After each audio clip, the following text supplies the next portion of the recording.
Have you ever sat in the quiet of your living room and felt like the silence around you wasn't peaceful, but punishing? That kind of silence where no calls come in, no texts arrive, no updates from the people who used to be your entire world? The kind of silence where your own heartbeat feels like the loudest thing in the room.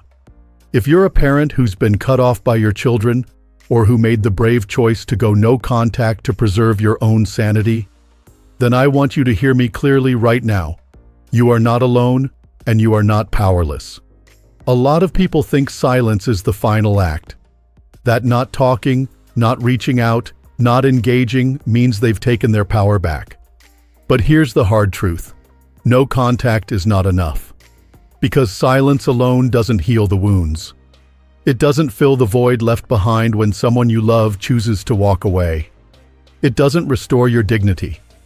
And it certainly doesn't rebuild the version of you that may have been chipped away over the years by guilt, by confusion, by blame. This isn't just about estrangement.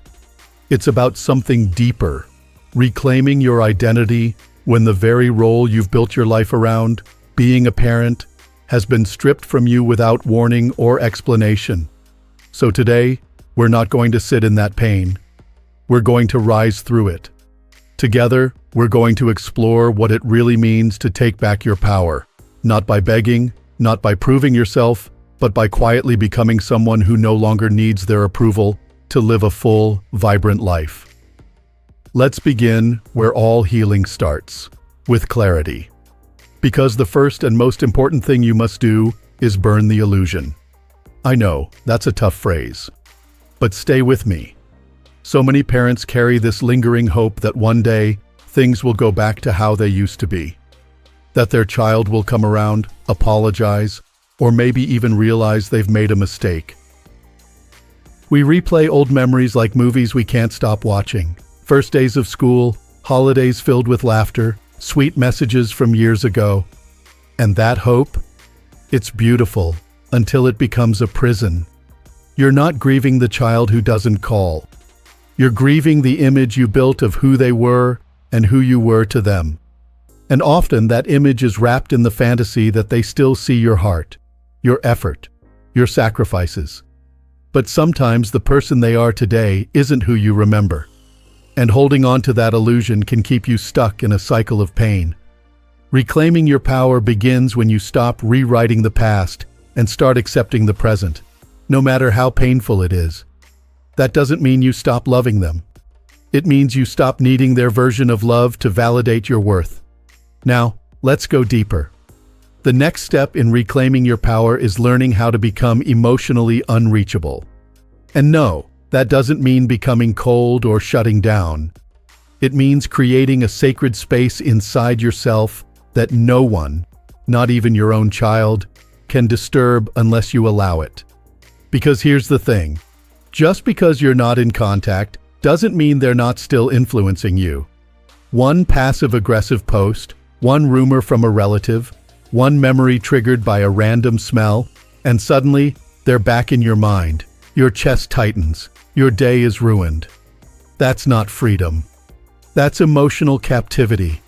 Real strength is when their silence no longer stings. When your mood no longer rises and falls with their decisions. When you stop waiting for signs that they care. It's when you begin to choose yourself, your peace, your joy, your voice, again and again, regardless of whether they ever return. When you become emotionally unreachable, you're not closing your heart. You're building a fence around it, not to keep people out, but to decide who gets to come in and why. It's a shift that happens quietly, but powerfully. You start to wake up in the morning and your first thought isn't, will they call today? Instead, it becomes, what do I need today? That might be a walk in the garden, a talk with a friend, or just a moment to breathe in the stillness and remember that you are still here, still growing, still worthy. And then comes the hardest, but perhaps the most transformative part of all, mastering the void. The space that's left behind when someone you love walks away doesn't disappear overnight. It lingers. And for a while, it may feel like nothing will ever fill it. But here's something you might not have heard enough. That emptiness you feel, it's not a punishment. It's an invitation. An invitation to rediscover who you are outside of your role as a parent. Because let's be honest, being a mother or father shaped everything. How you spent your time, how you spent your money, even how you saw yourself. And when that role is taken or rejected, it's not just heartbreaking, it's disorienting. But inside that disorientation is a door. What if you used that silence, not to wait for their return, but to return to yourself? What if you took the time you once spent worrying about their choices and used it to start painting again, to volunteer, to write your story, to reconnect with old friends, or to simply sit with yourself and ask, what do I want from the rest of my life? The void doesn't have to be a black hole. It can be fertile ground. And in that space, something amazing starts to happen. You begin to build a life that is no longer tethered to someone else's validation. You begin to wake up not with dread or grief, but with curiosity. You begin to remember what it's like to smile just because the coffee tastes good or the breeze feels gentle on your face. This kind of healing, it isn't flashy. It doesn't make noise. But it's real. It's deep. And most importantly, it belongs entirely to you.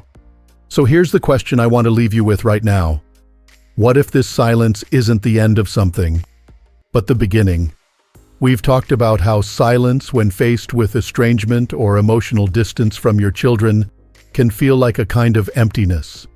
But once you begin to reclaim that silence, not as a punishment but as a place to rebuild, something powerful starts to shift. And that shift continues when you stop asking, how do I fix this? And instead begin to ask, how do I find myself again? The answer might surprise you. You don't need to chase. You don't need to plead. What you need is to become the mirror. Now, what do I mean by that? I mean that instead of constantly reflecting on what went wrong or trying to justify your side of the story, you allow your absence and your growth within that absence to be the only answer. You don't explain, you don't correct, you don't defend. You live in such a way that your choices and your silence reflect the truth more clearly than words ever could. You see when someone expects you to beg and you don't, when they expect anger and you remain composed, when they expect guilt and instead they see peace. That's when their own decisions begin to echo back at them. Not because you forced anything, but because you stopped feeding the fire. You let their actions exist without reaction. And that silence, that reflection, it has weight. That's the mirror effect. Now I want to talk to you about something even deeper. If you're serious about reclaiming your emotional power, you must begin to withdraw all emotional validation. I know that might sound cold at first. After all, you're a parent. Your love was built on giving encouragement, comfort, presence. But right now, continuing to give, especially when it's not reciprocated, is not kindness. It's surrender. When you check their social media to see if they're okay, even though they haven't checked on you in years, when you send gifts on holidays just to remind them you care, when you talk about them with friends, hoping someone will tell them how much you still love them, you are, without realizing it, still validating their emotional control over your life. Let's shift that. Withdrawing emotional validation doesn't mean you stop caring. It means you stop broadcasting your care to someone who's not open to receiving it. You don't do it with spite. You do it with quiet dignity. You begin to understand that your love doesn't need to be on display to be real. That your energy is precious and should only be offered where it is honored. You stop writing letters in your head that you'll never send. You stop wondering if they saw your latest post. You stop allowing your peace to depend on whether they remember your birthday. And instead, you take all of that energy, all of that longing, and you start to invest it right back into your own well-being. You read more. You walk more. You talk with people who see you, who value you. You breathe in the fresh air of a life no longer lived for someone else's attention. And yes, it hurts at first. But over time, it liberates you. Because once you stop performing for someone else's affection, you start living in the full truth of who you are. And that, my friend, leads to something beautiful, transmuting your pain into power. Pain, when unprocessed, can eat you alive. It keeps you up at night. It follows you through the grocery store. It darkens your holidays. It whispers to you in the quiet. But pain, when acknowledged and redirected, becomes the fuel for a rebirth you never saw coming. Maybe you've been through years of rejection. Maybe your child said things no parent should ever hear. Maybe you've been accused unfairly, misunderstood, or erased from your own family's story. That kind of hurt goes deep. But here's the truth I need you to hear. There is no shame in pain. The shame is only in letting it win.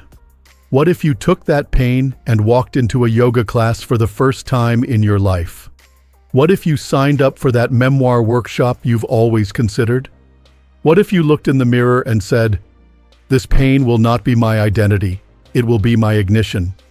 That's what it means to transmute pain. To use it. Not to bury it, not to numb it, but to give it a new job. You've been through something most people don't talk about. But that doesn't mean you have to stay in the shadows. Because as you begin to rebuild, slowly, intentionally, bravely, you're becoming someone your children may not recognize. Not out of spite, but out of growth. You're becoming irreplaceable, not because they need you to, but because you've stepped into a life that no longer revolves around waiting. When you live fully, even with a cracked heart, even with unanswered questions, you become rare. The kind of person who radiates resilience. The kind of soul people want to learn from. Not someone defined by what they lost, but someone admired for how they rose. And that, dear friend, is a power that no estrangement can ever take from you. Let that idea settle in your heart for a moment. You are still here. You are still becoming. And the road ahead is not a path back to their approval, but a path forward to your wholeness. By now, you've probably started to feel something stirring deep inside you. Maybe it's just a spark, a whisper, but it's there. That quiet realization that even after everything you've endured, there is still so much life left to be lived. Not as a parent hoping to be chosen again, but as a full human being who finally chooses themselves. And this rebirth, it doesn't need an audience. The most powerful transformations don't happen in the spotlight. They happen in the quiet, in the still hours when no one is watching. That's where you start to rebuild your identity, not for performance, not for proof, but for peace. You don't need to post about it. You don't need to let anyone know you're changing. Because this is the kind of healing that grows roots in the dark. Maybe you begin by waking up 10 minutes earlier to sit with your breath. Maybe you start writing again, not for anyone else, but for your own clarity. Maybe you start dressing each day with intention, not because you have somewhere to go, but because you respect yourself enough to show up well. This is how you build a new identity in private. You create rituals that remind you who you are. You take back your mornings, your choices, your attention. And when you do that consistently, quietly, you begin to realize that the version of you who once begged for acknowledgement is gone. And in their place stands someone deeply rooted, deeply grounded. And then comes the moment, the one you didn't ask for, but that arrives all the same. The moment they notice. Maybe it's through a mutual friend who says, "You seem so at peace these days." Maybe it's a glance at your name online and a curiosity they didn't expect to feel. Maybe it's just the echo of your absence that rings louder than your presence ever did. Whatever the case, you don't need to chase that moment. You don't need to orchestrate it. You simply let them watch from afar. That's not about revenge. It's about truth. They may never say it out loud. They may never apologize. But they will feel it.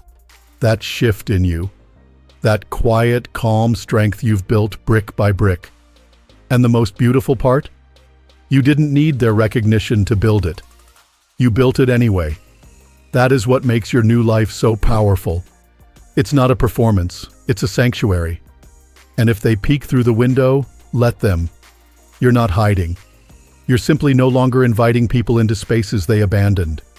You've created something sacred, and you're living in it fully. And now we arrive at the final piece of this journey, one that may surprise you. It's forgiveness. But not the kind of forgiveness you've been told to offer. Not the just let it go kind. Not the kind that pretends it didn't hurt or excuses what was done. This is forgiveness for power, not for peace. Because true forgiveness doesn't let them off the hook. It lets you off the leash. It says, I no longer carry this. It says, you don't get to live rent-free in my head. It says, I am done trying to rewrite the past. I am ready to write my future. Forgiveness, real forgiveness, is the final and most defiant act of freedom. It's the moment you release the story you've been telling yourself about what should have happened. It's when you stop waiting for them to say sorry and start thanking yourself for surviving. And here's the incredible thing. When you forgive from that place of power, there's no bitterness left. There's just breath, space, light, life. You can hear their name without flinching. You can see a photo without spiraling. You can sit at the holiday table and feel full, not because they returned, but because you did. You returned to yourself. And friend, that's all you ever needed. You don't have to be perfect to heal. You don't need all the answers. You don't need closure tied with a bow. You need truth, courage, and the willingness to walk forward, one steady, grounded step at a time. This is your chapter now, not the one they write, the one you write. So if you felt something shift while watching this video, I invite you to leave a comment below with 4 simple words. I choose my power. Let that be your declaration. Let that be your starting point. And if this message spoke to your heart, please take a moment to like this video, subscribe to Strong Elderly Life, and turn on notifications so you never miss a message crafted just for you. Because here, we believe your story isn't over. In fact, some of your most powerful pages are still waiting to be written. Here's to rising quietly, to healing deeply, to becoming so rooted in who you are that no one, not even your own child, can shake your sense of worth again. You're not broken. You're reborn. And this time, you're the one who decides who gets close. Stay strong. Stay kind. And remember, your silence isn't empty. It's sacred. We'll see you in the next video.